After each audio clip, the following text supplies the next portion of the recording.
Halo sobat, Assalamualaikum warahmatullahi wabarakatuh. Kembali lagi bersama saya. Kali ini saya akan membahas tentang pengaruh Bitcoin pada perekonomian dunia. Seiring dengan semakin meningkatnya globalisasi ekonomi dunia, kebutuhan masyarakat akan kecepatan, kemudahan, dan keamanan transaksi keuangan semakin meningkat, sehingga diperlukan sistem pembayaran yang cukup handal dan mudah bagi nasabah perbankan.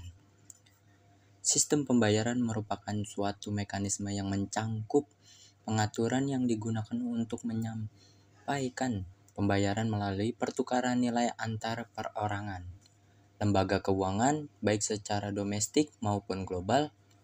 Bank Indonesia selaku otoritas sistem pembayaran membagi dua jenis instrumen sistem pembayaran, yaitu tunai dan non-tunai. Instrumen pembayaran tunai berupa uang kertas. Sebagai alat transaksi pembayaran memiliki banyak sekali keterbatasan sehingga tidak lagi dapat memenuhi kebutuhan masyarakat saat ini. Saat ini kecenderungan transaksi penggunaan alat pembayaran non-tunai sudah menjadi kebutuhan yang mendesak bagi masyarakat. Peran seorang teller di bank sudah mulai tergantikan oleh mesin seperti ATM dan edisi. Sebelum muncul era digital seperti sekarang ini, alat pembayaran berupa benda fisik, baik itu emas, perak, maupun uang kartal yang telah banyak digunakan saat ini. Peranan uang sendiri memiliki 3 fungsi, yaitu sebagai alat pembayaran, satuan unit, penyimpanan nilai. Pencipta Bitcoin dikenal dengan nama Satoshi Nakamoto. Tidak diketahui apakah Satoshi ini seorang laki-laki atau perempuan, apakah terdiri dari satu orang saja atau kelompok.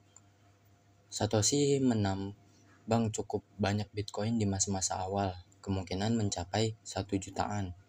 Sehingga dengan nilai tukar saat ini dia sudah kaya raya. Bitcoin dikembangkan dengan idealisme bahwa mata uang yang baik tidak dikontrol oleh pemerintah atau bank sentral. Krisis finansial beberapa waktu yang lalu menegaskan bahwa pemerintah selalu lalai dalam menjaga kestabilan ekonomi. Pemerintah dipercaya selalu dikuasai oleh orang-orang yang korup dan hanya bekerja demi keuntungan pribadi. Sehingga keputusan-keputusan finansial selalu berpihak kepada konglomerat belaka. Satu-satunya faktor yang membuat Bitcoin populer sebagai sarana transaksi anonim adalah karena dapat membuat wallet Bitcoin tanpa memberitahu identitas siapa kita. Dalam pengertian ini, wallet akan tetap bersifat pribadi, namun mata uangnya akan tetap terpublikasi. Ini artinya jika kita mendapatkan koin secara anonim, misalnya kita menambangnya atau membeli lewat jalan yang tidak terlacak, membelanjakannya lewat cara yang tak terlacak, misalnya membayar untuk sesuatu yang tidak dikirimkan atau terkait secara pribadi dengan cara apapun, dan tidak menghubungkan wallet dengan lokasi fisik, misalnya hanya menggunakan wallet melalui Tor, maka seharusnya transaksi ini akan bersifat anonim. Namun, keanoniman ini harus dilakukan dengan benar. Satu saja gagal, maka transaksi dapat dilacak sampai ujung. Bitcoin yang merupakan cryptocurrency paling dikenal saat ini memiliki sifat dasar seperti halnya emas. Singkatnya, permintaan oleh masyarakat di seluruh dunia terus bertambah karena regulasi mengenai Bitcoin di negara maju makin jelas sehingga memiliki potensi di masa depan. Ketersediaan terbatas namun penuh kegunaan sehingga harganya bisa terus naik. Bitcoin sendiri sudah dipandang sebagai aset aman layaknya emas di negara-negara maju seperti Jepang dan Eropa. Mereka acap kali menyimpan sebagai kekayaan dalam bentuk Bitcoin selain berupa emas. Bitcoin tidak bisa disamakan dengan mata uang lainnya. Perbedaannya Bitcoin dengan mata uang lainnya. Bitcoin mudah untuk ditransaksikan, baik mentransfer atau menerima. Bitcoin lebih aman dan mudah cara mengamankannya, mudah memverifikasi transaksi, dan lebih praktis. Bitcoin dengan uang kertas.